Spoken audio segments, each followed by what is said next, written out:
Alright, so good day mga kayamers. Kamusta po ang lahat? Alright, so for today's video mga kayamers, walk around tayo dito sa ating bagong body, yung Motorstar Legend 125 Fi. Okay, so please stay tuned.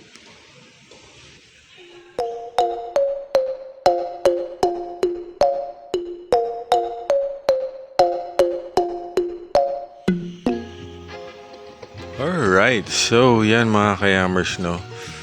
Ito yung ating Motorstar Legend 125 Fi. Okay? So, hindi pa natin nabibigyan ng pangalan yan mga kayamers. Pero, okay, so it's been almost 2 weeks. Almost 2 weeks na nasa akin to. Okay? So, bibigyan ko kayong review nito. Okay? Pagka naka 500 kilometers na. Right? Or unang change oil. Okay? Pero for now, ikot muna tayo at papakita ko sa inyo kung anong meron itong ating Legend 125 Fi. Okay? So, I know marami ng videos na gumawa nito, pero just wanna share yung video na to. Okay? As an owner of this motorcycle. Okay? So, ang nakuha natin mga kayamers, all black.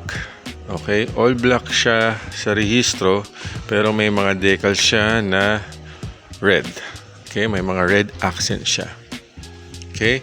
So, punta muna tayo dito sa harapan. Sa harapan, yan, naka-LED na headlight na yan.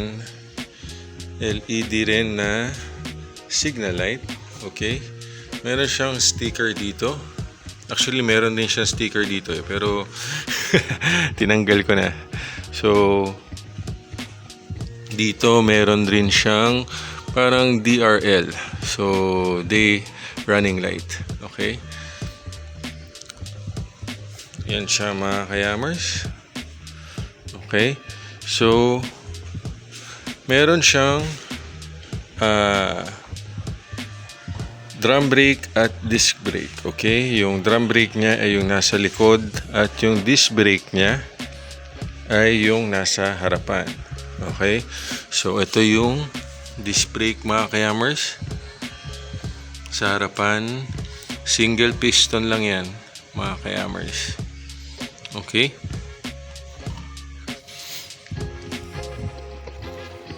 Alright, so ito yung kanyang handle grip na stock. So, if I were to choose, papalitan ko yan. Kasi medyo, sabihin natin medyo matigas, pero all goods naman. Okay, ayan yung kanyang side mirror.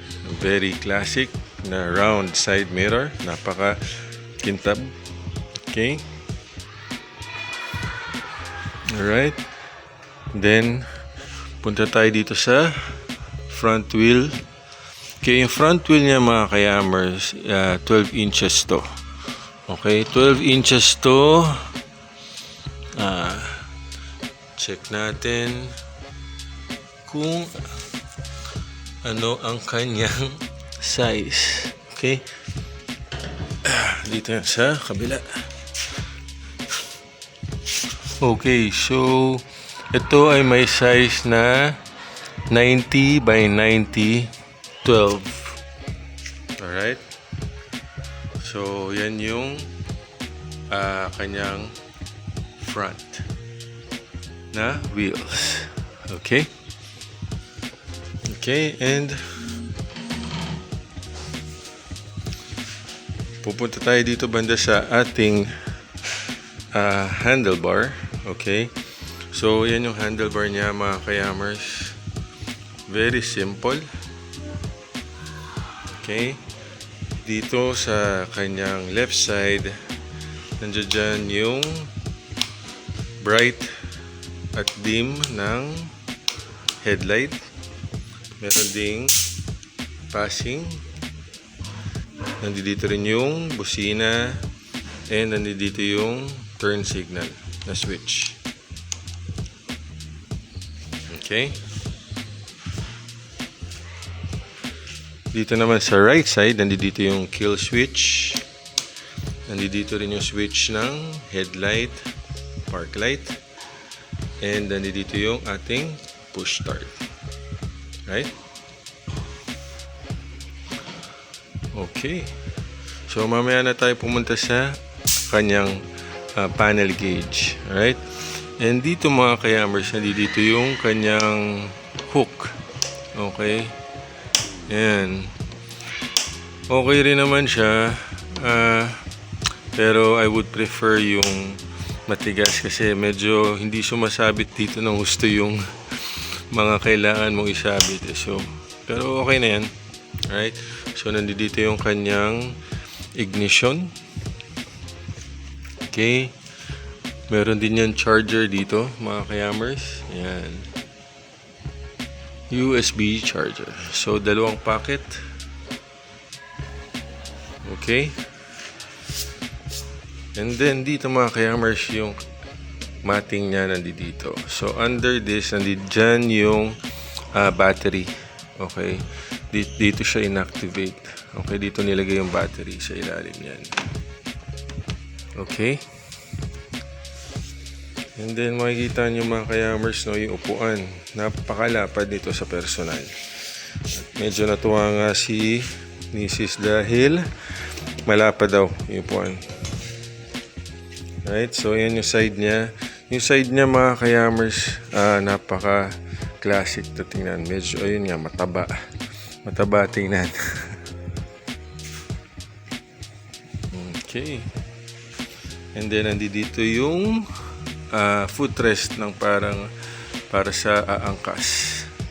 Okay, so kailangan lang hilain ng ganon and then i-push pag ibabalik. Yan. Okay, meron din mga vents to. Yan, side vents. Pati dito, mga kayamers, meron ding vent. Yan. Okay, so ang kanyang stock, okay, na top box bracket. So, isa yan sa mga nagustuhan ko sa kanya dahil hindi ka nabibili ng bracket, no? So, meron na kaagad siyang kasama. And may hawakan siya dito, no? Para pagka isi-center stand nyo, mapapansin dito na may mga hulma ng pwede mo maano yung daliri mo eh. Pwede mo mailagay. So, yan. So, sa likod mga kayamers, LED lights na rin yan. Okay, yung tail light and then yung stop light, then yung mga signal lights. And of course, yung plate light nandito. Okay. So, may mga reflector rin yan sa gilid. Magkabila. Pati dito. Okay. So, ito mga kayamers, no, yung wheel natin sa likod, 12 inches rin to. Ang sukat naman ito ay atin 110 by 70. 110 by 70. 12. So, yan yung sukat niya. Okay, again, yan yung drum brakes niya. Then, of course, yung air filter box nandito. So, medyo tago siya. Then, yung crankcase cover. So, may nakalagay na Motor Star. Okay. Then, okay rin yung yung center stand niya. Okay, very, kumbaga madali siyang i-center stand. Dahil pwede mo na apakan kagad dito. Same goes with the side stand, mga kayamers. Yan. Okay. Ano pa ba? Dito, yung kanyang muffler. Yan, yung kanyang pipe. So, ito napakaganda nung pagka-stainless or pagka-chrome look niya. So, very classic, mga kayamers. Okay, so again, air-cooled siya. Kung mapapansin nyo. So, yan.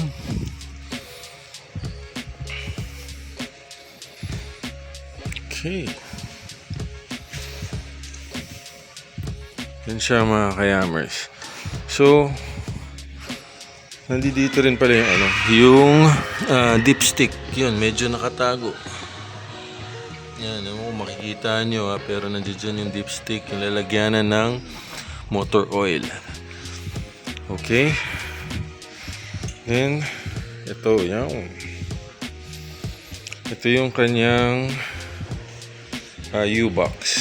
Okay, medyo okay na. Pwedeng lagyanan ng mga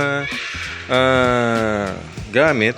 Okay, pero hindi siya malalagyan ng half face or full face helmet. Pero no worries naman kasi meron siyang hook dito para sa helmet niya. Okay, nandito yung gas tank. Yan. Okay, so meron siyang kasamang tools mga kayamers nung kinuha ko. And also the manual. Okay, so napakalambot nung upuan nito. And yung texture nung seat cover sakto lang kasi hindi din madulas. Okay. So yan yan ang mga kayamers. So tingnan natin yung panel gauge kasi isa yan. Okay. So kung mapapansin nyo mga kayamers, ewan ko napansin nyo kasi dapat meron yan ditong ilaw eh. So that's a different story. Siguro sa next vlog ko na lang sa next vlog ko na lang sasabihin kung ano nangyari diyan. Okay? Pero okay, ito na yung panel gauge niya. Yan. Okay? So napaka ganda ng panel gauge niya. So makikita na dito yung trip, yung odo, then yung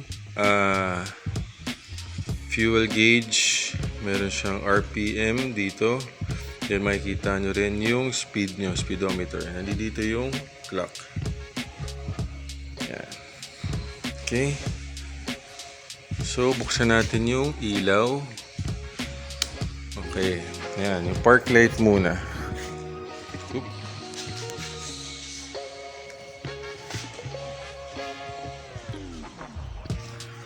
Okay, so yan yung mga ilaw niya.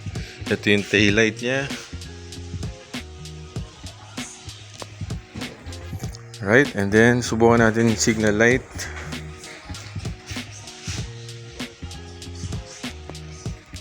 Yan. Okay, so yan yung signal light niya mga kayamers. Then buksan natin yung ilaw. Yun.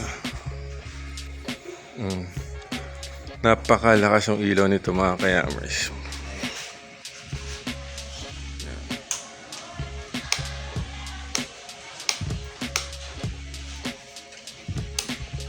Okay.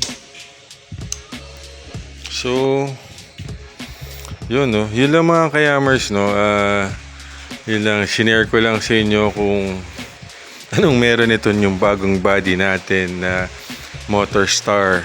Okay, Motorstar Legend 125 Fi.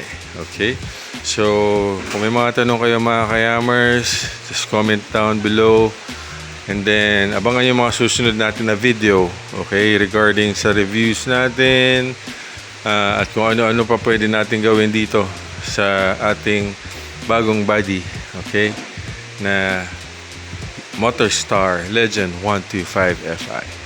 So that's all mga kayamers. Thanks for watching. I hope you liked the video. So please don't forget to share and subscribe. Thank you mga kayamers and peace out. Time staying strong, need to move on to be what I want. I'll keep dreaming on. Time staying strong, need to move on to be what I want. I'll keep dreaming on.